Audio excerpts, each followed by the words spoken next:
이 책의 저자인 헤널드 쿠시노 목사님은 전성이 착한 분으로서 큰 교회의 목회자로서 사람들에게 존경과 사랑을 받는 목사님이었습니다. 어느 날 그에게 태어난 귀한 아들이 3개월 만에 심각한 병이 있음을 발견하게 됩니다. 그 병은 다름이 아니라 조루증이란 병입니다. 어린아이가 늙어가는 겁니다. 어린아이가 10살이 되면 80세 노인의 모습으로 늙어가는 병이기에 더 이상 살 수 없는 모습을 지켜봐야만 합니다.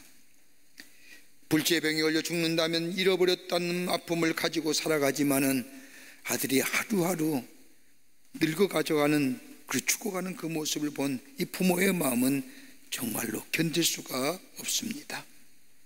믿음으로 살려고 하는데, 할 수만 있으면 착하게 살려고 하는데 왜 나에게 이런 어려움과 고난이 올까? 그것도 하루 이틀 만에 끝나는 어려움이 아니라 긴 시간을 지켜보면서 가장 사랑하는 아들이 서서히 죽어가는 그 모습, 그 이유가 어디에 있을까? 깊은 의문을 가지고 하나님 앞에 그는 기도하기를 시작합니다. 그러면서 지은 책이 왜 선한 사람에게 나쁜 일이 생기는가 하는 책입니다.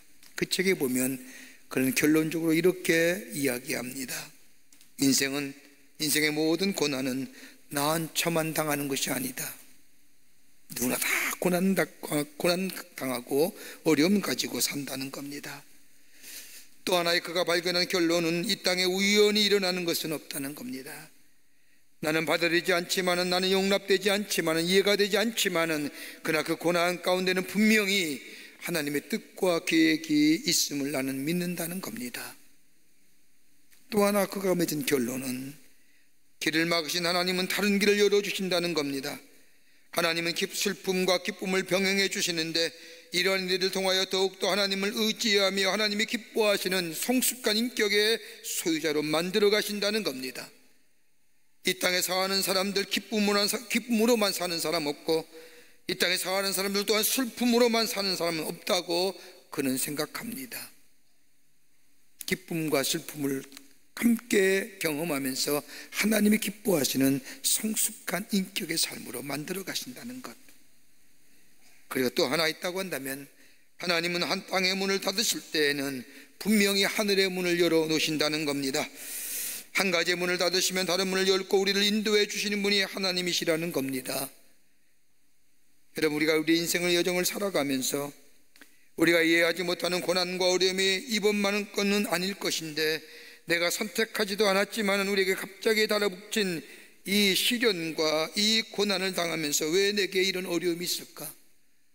왜 내게는 이런 시련이 다가오는가라고 의문을 가집니다. 그러면서 우리는 우리의 인생의 여정이 그리 쉽지 않다는 것을 압니다만은, 그래도 우리의 인생이 복되고 평안한 삶, 아름답고 풍요로운 인생을 살아가기를 원하는 건 누구나 다 가지고 있는 마음일 텐데 왜 내게 이런 아픔이 있을까? 내게 왜 이런 어려움이 있을까? 하며 깊게 고민할 때가 있습니다. 오늘 본문에 나오는 사도 바울도 마찬가지입니다. 그는 그로 하여금 괴롭게 하고 고통스럽게 하는 육체의 가시가 있었습니다. 바울이 가졌던 육체의 가시가 구체적으로 성경에는 어떤 모습으로 나오지는 않지만은, 성서학자들이 이해하면 바울이 가졌던 육체의 가시는 아마 눈에 관한 것이었다, 눈에 문제가 있을 것이라 생각하고 안지라는 얘기를 하는 분도 계시고, 또 다른 견해인 갈라디아 4장의 말씀을 근거로 그 갈라디아 교회에 갔을 때에 바울이 강단에서 하나님 나라의 복음을 전하다가 뒤로 떨어지고 넘어진 것을 발견한 거 보면서 아마 바울에게 몸에는 간질이란 질병을 가지고 있었지 않았을까라고 이야기하는 분들도 계십니다. 그러기에 바울이 말하는 육체의 가시라고 하는 것은 다름이 아니라 육체적으로 다가오는 고통, 육체의 질병이라 할 수 있을 겁니다. 바울은 이 질병을 없애기 위하여 하나님 앞에 간절히 기도합니다. 그것도 3번씩이나 그 질병의 고통과 아픔과 씨름하면서 하나님 앞에 간절히 3번씩이나 기도합니다. 그냥 기도한 것이 아닙니다. 마치 예수님이 십자가의 사건을 앞에 두고 겟세마네 동산에서 기도하실 때에 땀방울이 변하여 핏방울이 된 것처럼 간절한 마음으로 하나님 앞에 기도했을 겁니다. 이런 기도에 하나님이 응답하시지 않습니까? 내 은혜가 내게 족하다라고 하는 말씀으로 바울의 기도에 응답하게 될 때 바울은 자신이 가지고 있는 고난과 어려움에 대한 새로운 해석으로 새롭게 다가갑니다.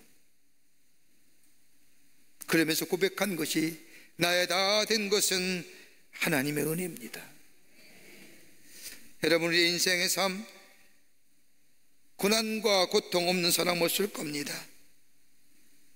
그러기에 어떤 시인이 인생에 대하여 정의하기를 우리의 인생이란 문제를 풀어가는 여정이라고 얘기하는 것처럼 우리의 삶의 고난과 어려운 문제 하나가 사라지면 이젠 없는 줄 아는데 어느새 내 안에 삶 속에 자리 잡고 있는 이 어려움과 이 고통과 이 문제,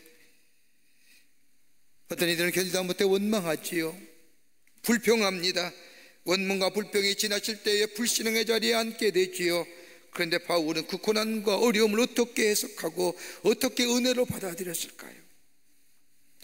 오늘 이 바울의 귀한 모습을 통하여 우리에게 귀한 영적인 도전과 또 영적 교훈을 얻게 됩니다. 오늘 이 은혜가 여러분과 저희 가운데 풍성하게 넘쳐나기를 먼저 주의 이름으로 간절히 축원합니다. 첫째로 바울이 이렇게 얘기합니다. 고난과 어려움은 나로 하여금 하나님 앞에 더 가까이 가게끔 하는 기회가 되었다는 겁니다.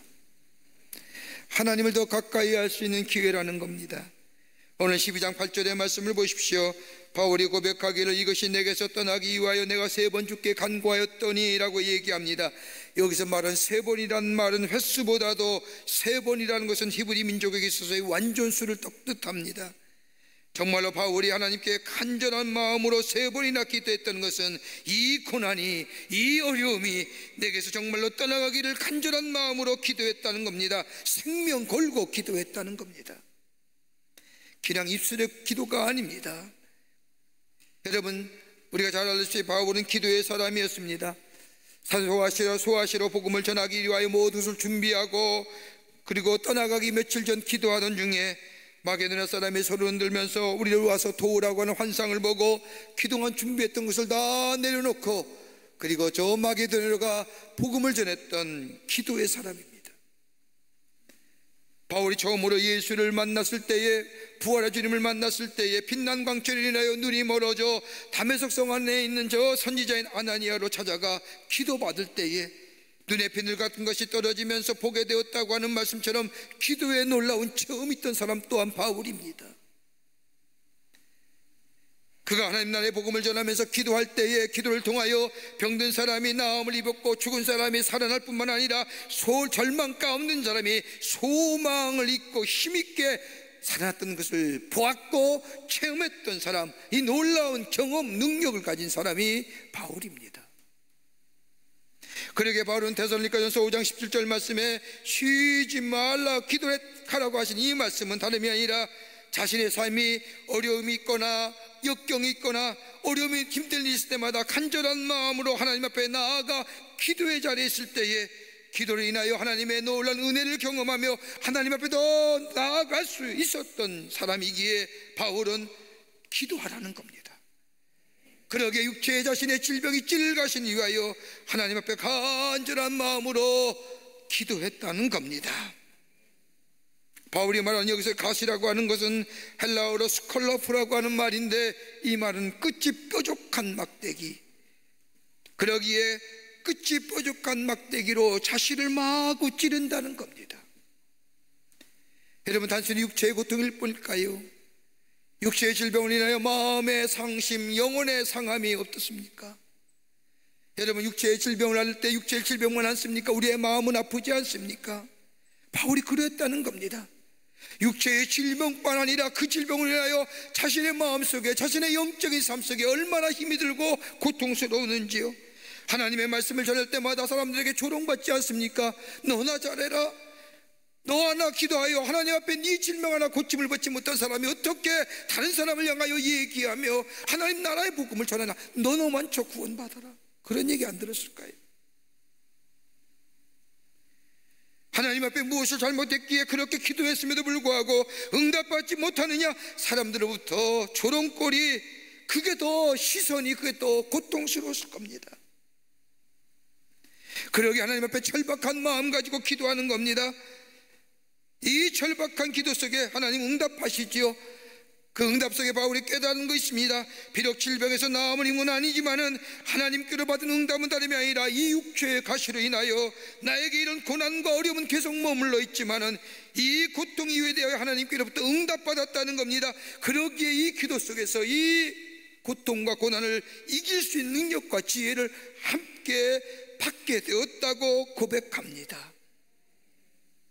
여러분, 리차드 니버라고 하는 미국의 신학자가 이런 기도하죠. 우리가 잘 아는 기도의 내용입니다. 하나님, 우리가 받고 올 수 없는 것은 담대히 수용할 수 있는 은총을 내려주시고요, 우리가 바꿔야 할 것은 바꿀 수 있는 용기를 주시고, 어떤 것을 바꿀 수 있는 것인지 아니면 변화시킬 수 없는 것인지를 분별할 수 있는 지혜를 주시옵소서라고 기도한 것처럼, 바울은 자신이 겪는 육체로 가시는 인한 어려움과 고난, 자신의 삶 속에 지속적으로 머물러 있어야 할 이유와 그리고 이 고통과 아픔이 나로 인하여 하나님의 은혜와 하나님의 인도하심 속에서 이겨낼 능력은 다름이 아니라 기도를 통하여 공급받았다고 고백합니다. 사랑하는 여러분, 우리 하나님의 자녀이지요. 하나님의 자녀이기 때문에 고난과 어려움이 우리의 피해갈 것이라고 생각하지 않습니다. 그러나 그 고통이 우리에게 피해 나갈 수는 없지만, 아니 피해가지 않고 우리 안에 머물러 때도 있지만, 우리 여전히 하나님의 자녀답게 살 수 있는 것은 다름이 아니라 전능하신 하나님 앞에 나아가고 기도하면 하나님 우리에게 지혜와 능력을 주셔서 고통과 어려움 가운데 주저하지 않고 그것을 딛고 일어설 뿐만 아니라 하나님께 더 가까이 나아가 하나님을 아바 아버지라 부르며 기도할 수 있을 뿐만 아니라 이 내 삶 속에 당하는 이 찔리는 고통, 아픔을 통하여 하나님 앞에 영광 돌리는 삶으로 인도하신다는 그 놀라운 은혜가 우리 안에 있을 때에 있게 되기 때문에 실족하거나 넘어지지 않는다는 겁니다. 그러게 바울은 쉬지 말고 기도하라는 겁니다. 아브라함 보십시오. 그가 갈 바를 알지 못한 인생의 여정이지만, 어디에 가야 할지 모르고 어디가 자신의 삶의 종착점이 모르지만은 그는 아침에 일어나 천막을 걷고 인생의 여정의 길을 걸어갈 때 시작은 뭐예요? 기도였어요. 하나님, 내가 오늘 어디로 갈지 모릅니다. 주님 인도하여 주시옵소서. 하루의 인생의 여정을 마친 후에 그가 마지막으로 천막을 치고 했던 것도 기도입니다. 하나님, 오늘 내 삶을 인도해 주시며 감사합니다. 나의 걸음을, 나의 여정을 지켜주시는 것에 대하여 감사합니다. 이런 기도가 그 아브라함의 삶 속에 있을 때 하나님은 그에게 약속하신 것을 이루어 주실 뿐만 아니라 열방의 축복으로, 열방의 조상으로, 축복의 조상으로 삼으셨던 것을 보게 됩니다. 기도하라는 거예요. 하나님께 더 가까이 나아가는 기회로 삼으라는 겁니다. 그럴 때에 그 어려움과 그 고통과 육체의 가시라 할지라도 그것을 이길 수 있는 힘, 이길 수 있는 능력, 이길 수 있는 지혜를 하나님 우리에게 허락하여 주신다는 겁니다. 헬리나 우일이라고 하는 영성학자가 그가 쓴 책 가운데 모든 것을 새롭게 하는 책을 보면 인간을 가리켜서 정의하기를 산뜻하면서 못다한 삶이라 정의합니다. 여러분, 산뜻하면서 못다한 삶이잖아요. 잘 산 것 같지만 다음에 뒤돌아보면 잘못 산 것 같다잖아요. 산뜻하면서 못다한 삶이 어떠한 삶인가 이유를 얘기합니다. 하나는 뭐예요? 너무 바빠서 산뜻하면서도 못다한 삶이라는 겁니다. 엉성하게 지나갔다는 거예요. 가진 듯 하면서도 못 가지고 안 가졌다면서도 모르는 우리의 삶, 다름 아니라 너무 바빠서 그렇다는 겁니다. 여러분 가만히 생각해 보세요. 그렇지 않습니까? 산뜻한데 엉성하게 산 것 같죠. 제 방에 책이 좀 서고의 책이 있는데 이 글을 읽으면서 그렇구나, 내가 최고에 있는 책들 내가 처음부터 끝까지 본 책이 별로 없는 것 같아. 군데 내가 필요한 것만 봤지 처음부터 끝까지 진득하게 앉아서 끝까지 읽은 책이 별로 안 보이더라고요. 내가 얼마나 내 마음속에 참 엉성하게 살았구나. 바빠서 그런 거예요. 또 하나 이유를 얘기하죠. 염려 때문이라는 겁니다. 염려 때문에 산뜻하면서 못다한 삶이라는 겁니다. 여러분, 우리의 삶을 돌아보면 연료 때문에, 쓸데없는 걱정 때문에 잘 살 인생이 그렇지 못했던 것을 봅니다. 어느 개그님이 얘기했던 것처럼 걱정한다고 되냐는, 쓸데없는 연료 때문에 산 것 같은데 못다한 삶이 되어버렸다는 겁니다. 여러분, 그럼에도 불구하고 하나님께서 우리에게 약속하신 것을 우리의 삶 속에 이루어가는 인생, 그것이 복된 인생이고 아름다운 인생의 여정을 걸어가는 건데, 다름이 아니라 우리 안에 삶의 어려움이 있다 할지라도, 삶의 곤고함이 있었다 할지라도, 삶의 고통이 있다 할지라도 기도하게 될 때에, 하나님에 더 가까이 나아가는 삶이 될 때에 우리의 삶 속에 다가오는 고난이나 시련을 안에 주저앉거나 낙심하거나 포기하는 것이 아니라 하나님 앞에 더 나아가 하나님의 신 지혜와 하나님의 능력을 통하여 주저앉는 것이 아니라 일어서며 더 나아가는 하나님의 주시는 지혜와 능력을 통하여 우리의 삶 속에 복된 인생으로 살아가는 하나님의 약속의 성취가 이루어지게 되는 줄 믿습니다. 기도해요. 원망하고 불평하는 게 아니라 기도하라는 거예요. 두 번째는 고난과 시련을 통하여 겸손해졌다고 바울은 고백합니다. 겸손한 거예요. 또 고린도후서 12장 7절의 말씀을 보십시오. 여러 계시를 받은 것이 지극히 크므로 너무 자만하지 않게 하시려고 내 육체에 가시고 사단의 사절을 주셨으니 이는 나를 쳐서 너무 자만하지 않게 하려 하심이니라. 바울은 고린도 교회 성도들 앞에 고백하는 겁니다. 여러분도 아셨으니 내가 얼마나 많은 은사를 가졌습니까? 여러분도 알지 않습니까? 내가 기도할 때 죽은 자가 살아나지 않습니까? 내가 기도할 때 병든 자가 고침을 받지 않습니까? 수많은 이적과 기적을 행하셨지요. 하나님, 내게 육체의 가시를 준 건요, 이 은사 내 안에 너무 많으면 혹시 내가 하나님을 모른다 하고 하나님을 잊어버린다 하여 하나님의 능력 가운데 산 내가 하나님을 잊어버리고 내가 높아질까봐, 내가 하나님보다 높아지는 존재가 될까봐, 하나님 나를 하여금 이 육체의 가시를 통하여 하나님이 나와 함께 하심이, 하나님이 나의 하나님 되심이, 하나님이 나와 함께 동행하시고 나와 함께 인도하심이 있느냐는 이 믿음의 고백이 내 안에 있기에, 다른 말로 말하면 나를 낮추시기 위하여 겸손케 하시기 위해서 이 육체의 가시 주셨다는 거예요. 아픔과 고난에 대한 새로운 해석이잖아요. 우리는 고난과 아픔 그리고 문제가 있으면 우리 입에서 쉽게 나온 것이 있다고 한다면 원망과 불평입니다. 원망과 불평이 상승하면 불신앙이 되지요. 불신앙의 자리에 서게 됩니다.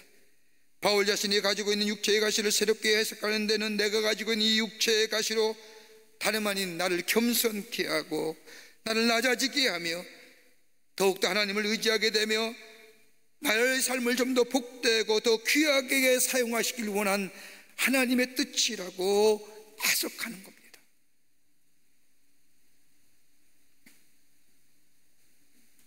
여러분, 신앙생활에서 가장 큰 덕목이 뭘까요? 겸손함입니다. 교만함은 하나님이 사용하지 않습니다. 그러게 잠언서 16장 18절 말씀에 교만은 패망의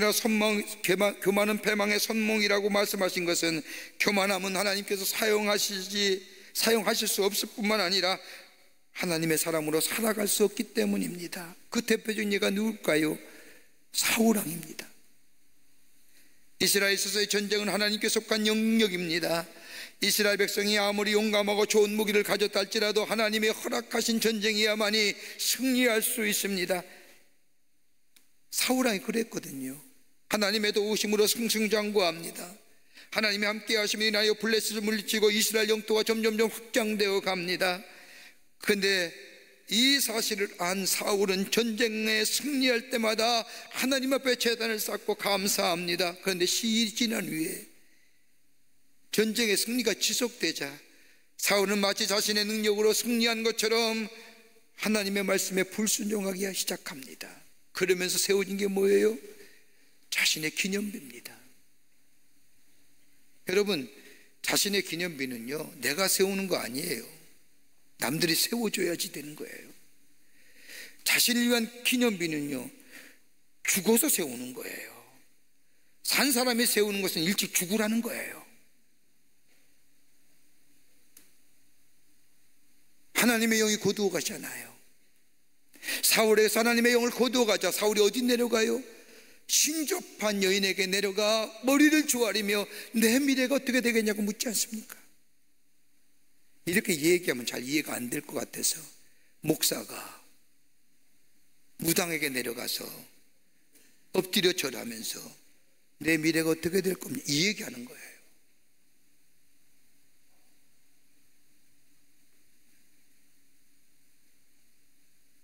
교만한 자는 하나님 물리하시잖아요.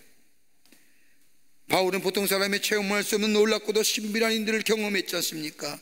환상과 계시를 보았고요, 주의 음성을 들었고요, 그보다 더 놀라운 일은 저 사람이 상상할 수 없는 저 3층 세계에 가서 천국의 상황들을 보았어요. 여러분, 교만할 만 하잖아요. 남들이 하지 못한 영적 체험했잖아요. 그러기에 바울은 만약에 내 삶 속에 고난이 없었더라면, 내 삶 속에 이 육체에 찌르는 가시가 없었더라면, 내가 보았던 일, 내가 경험했던 일, 내가 행했던 하나님의 능력들, 이걸 인하여 내가 교만할 수밖에 없는데, 하나님이 나로 하여금 겸손케 하시고 더욱더 하나님을 의지하게 하시며 하나님 나라에 쓰임받기 위해서 내게 이 아픔, 이 고난, 이 어려움 내게 주셨다는 거예요. 나를 또 하나님 사용하시기 위해서요.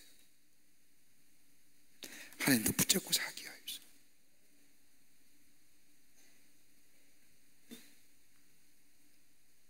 여러분, 교만은 모든 죄악의 시작입니다.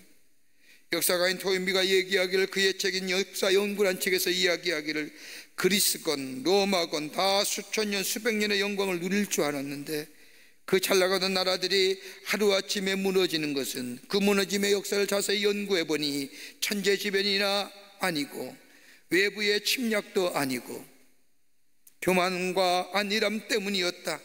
교만과 안일함 때문에 결국 나라도 망하고 개인도 망하고 인간도 하나님의 사람도 무너지더라. 토인빈이 이걸 간파했다는 거예요. 하나님은 고난과 시련을 통하여 겸손하게 만드십니다.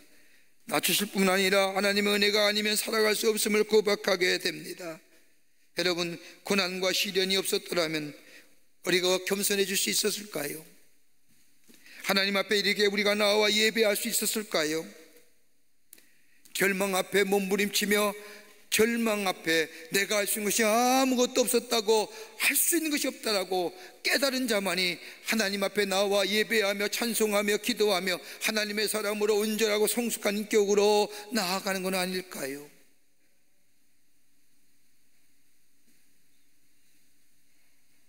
여기까지 살아온 건 내 힘이 아니라는 겁니다.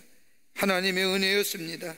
하나님의 도우심이 아니었다면 할 수 없었던 우리의 삶, 그 믿음과 하나님 앞에 낮아지는 겸손의 고백이 있게 될 때에 은혜 시간이 우리를 더 은혜 안에 거하게 하고, 그리고 하나님의 사람으로 온전하고도 귀하게 쓰임받는 놀라운 은혜가 있음을 안 바울은 고난과 어려움이 오더라도 겸허하게 낮추시는 하나님의 은혜, 하나님의 뜻이라 바라보았던 것입니다.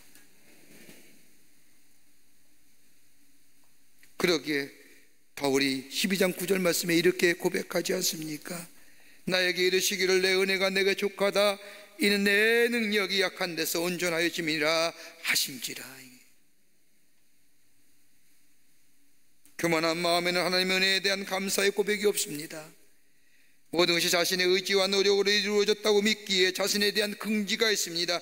이 긍지가 교만함으로 이루어지게 됩니다. 그때는 하나님이 사용하지 않습니다.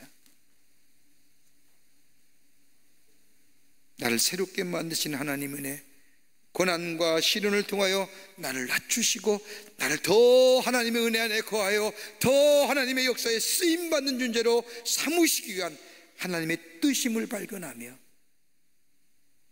나의 나된 것은 하나님의 은혜라 고백했던 이 바울의 고백이 오늘 저와 여러분의 고백이 되어 하나님의 복된 삶으로, 복된 인생으로 살아가는 놀라운 은혜가 임하기를 간절히 축원합니다.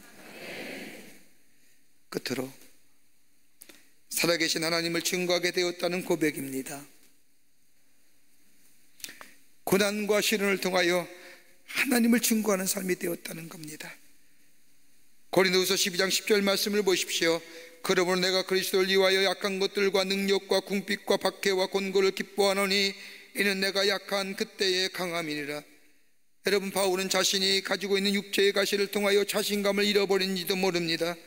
여러분, 가만히 보세요. 우리 안에 육체의 가시가 있으면요, 자신감을 잃어버려요. 조심스럽게 말씀드리지만 가정에 육체의 가시로 고생하는 자녀 있으면요, 그 부모는 자신감을 잊어버려요. 나의 몸이 원치 않는 질병이나 그 밖의 것들 즉 육체의 가시가 있으면 자신감이 사라짐을 보게 됩니다. 바울이 그랬거든요. 여러분, 바울이 빌립보서에 자신의 삶을 고백한 걸 보십시오. 나는 저 공부하기를 가발의 문화의 상이었고 로마의 시민권자였고 율법의 대가였고 특별한 신분의 소유자였고, 자신에 대하여 이렇게 얘기했던 이 바울, 얼마든지 자기 자신이 가지고 있는 것들로 자신을 자랑할 수 있었으나 자신이 가지고 있는 육체의 가시로 그렇지 못하잖아요. 육체의 가시로 자신은 아무것도 아닌 자로 생각했는지도 모릅니다. 이 고통과 아픔 때문에 자신이 하고 싶거나 자신을 즐겁게 하는 취미나 여가들 생각하지도 못했을 겁니다. 이 아픔 때문에 낙심했을 것이고, 이 아픔 때문에 자신의 한계에 부딪혔을 것이고, 이 한계 때문에 의로움이나 자신감이나 당당감 다 잊어버린지도 모릅니다.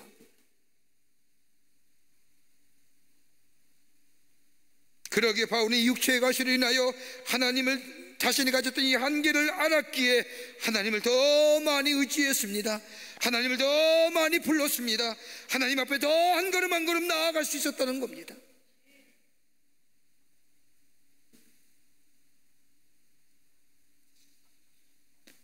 때로는 약해도 능력과 핍박과 궁핍함, 공고를 당해도 두려워하지 않을 것은 이 육체의 가시로 하나님 앞에 더 나아가게 하고 하나님의 이름을 더 많이 불렀기에 자신 자신은 감당하지 못했기에 하나님이 능히 감당할 수 있도록 도와주실 뿐만 아니라 자기와 함께 계심을 믿었기에 이 고난과 어려움을 이겨낼 수 있었다는 겁니다.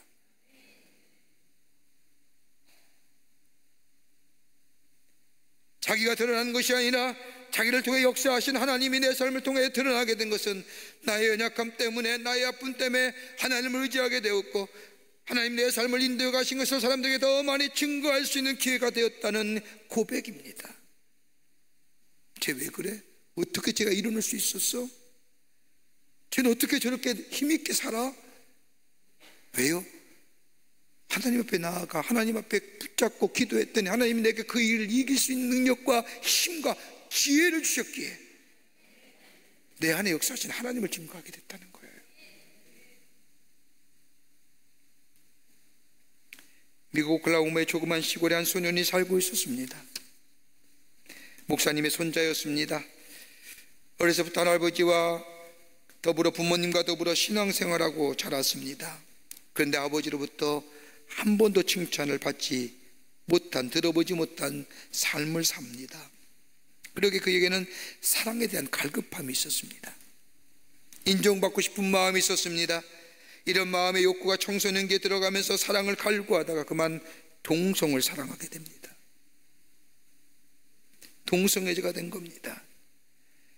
자신이 믿어왔던 신앙과 자기가 고백했던 신앙과는 전혀 다르게 살고 있는 이 괴로움이 그의 삶을 온통 검게 만들어 버렸습니다. 이것을 잃어보려고, 기겁하게 해보려고 그는 기독교 대학, 개통의 대학에 입학했지만 자신이 가지고 있는 이 괴리감 극복할 수 없어서 여러 번 자살을 시도하다가 실패하면서 학교 공부조차도 포기하게 됩니다. 시리와 낙담 가운데 있습니다. 마약이 손을 대면 마약 중독자가 됐습니다.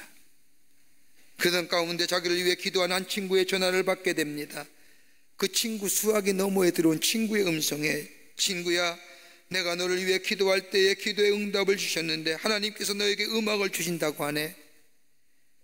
그런데 그 음악은 모든 사람이 부를 수 있는 감동스러운 음악을 주신다고 하는데, 그러니 음악을 해보는 것이 어떻겠어? 라고 친구가 이야기합니다. 그러면서 이어지는 말이, 우리 엄마도 너에 대해 꿈을 꾸었는데 이상하게도 나와 같은 꿈이었어. 그러니 음악을 해보는 것이 어떻겠냐? 만약 너희 집에서 하기가 힘들면 우리 집에 와서 같이 살면서 해보지 않겠니? 라고 친구가 전화기 통하여 제의하는 겁니다. 이 제안을 받은 이 친구는 큰 친구 집에 가 함께 살기 시작하면서 음악을 하기 시작합니다. 음악을 공부하면서 곡도 쓰기 시작을 합니다. 그러던 어느 날 한 친구와 가족과 함께 한 콘서트에 참석하게 됩니다. 콘서트 제목이 사도행전 2장과 함께하는 제목의 콘서트였습니다. 그때 한 사회자가 나와서 이런 이야기하는 겁니다. 주님께서는 용서하지 못할 죄, 치유하지 못할 죄 없습니다. 당신의 죄도 숨길 필요가 없습니다. 하나님은 당신을 너무나 사랑하시고 그러기에 기다리고 계십니다. 일반적인 이야기지요. 그런데 이 이야기가 이 사람에게는 하나님이 자신에게 말씀하시는 하나님의 음성으로 듣게 됩니다. 이제 그 자신은 자신이 한 이 동성애의 행위가 하나님이 절대로 용서하지 않을 거라고 생각했습니다. 그러면서 나는 저주받은 인생이라고 생각하며 살았습니다. 그런데 이 사회자의 말 한마디 앞에 나를 용서하시고 받아주시는 주님의 십자가가 그의 앞에 나타나기 시작한 겁니다. 십자가 앞에 그동안 죄책감과 억눌린 삶, 자신의 죄된 모습의 삶, 아버지에게 받지 못했던 사랑과 더불어 아픈 마음들을 그 자리에다 쏟아내오면서 그는 예수의 십자가 앞에 다시 서게 됩니다. 친구 집에서 읽었던 시편의 말씀, 다윗의 생애에 대한 말씀을 읽으면서 묵상했던 것들, 그 말씀들이 그의 뇌리에 주마등처럼 스치면서 십자가 앞에 자신의 죄를 회개하며 울기 시작을 합니다. 하나님의 은혜의 물결이 그의 삶을 덮습니다. 그리고 동성애의 끌림보다도 더 풍성한 하나님의 은혜가 그의 마음속에 임하게 됩니다. 그 가운데 글과 곡을 쓰기 시작합니다. 그가 작곡하고 그가 작사한 곡이 바로 데니스 저니건이 쓴 약할 때 강함 되신 주예요. 약할 때 강함 대신에 나의 보배가 되신 주, 주 나의 모든 것, 주 안에 있는 보물을 나는 포기할 수 없네. 주 나의 모든 것, 십자가 제사하셨네. 주님의 이름 찬양해. 주 나의 모든 것, 쓰러진 나를 세우고 나의 빈잔을 채우네. 주 나의 모든 것, 예수 어린 양 존귀한 이름, 예수 어린 양 존귀한 이름. 이 찬양을 통하여 변화되었습니다. 그리고는 동성애 마약을 끊고 대학 때 만났다가 헤어진 멜린다라고 하는 여인과 결혼하고 9명의 자녀를 두고 복음을 전하는 하나님의 사람이 되었답니다.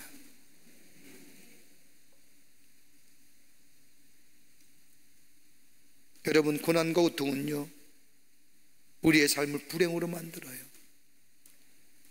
고난과 고통의 삶은 우리의 성격도 바꿔요.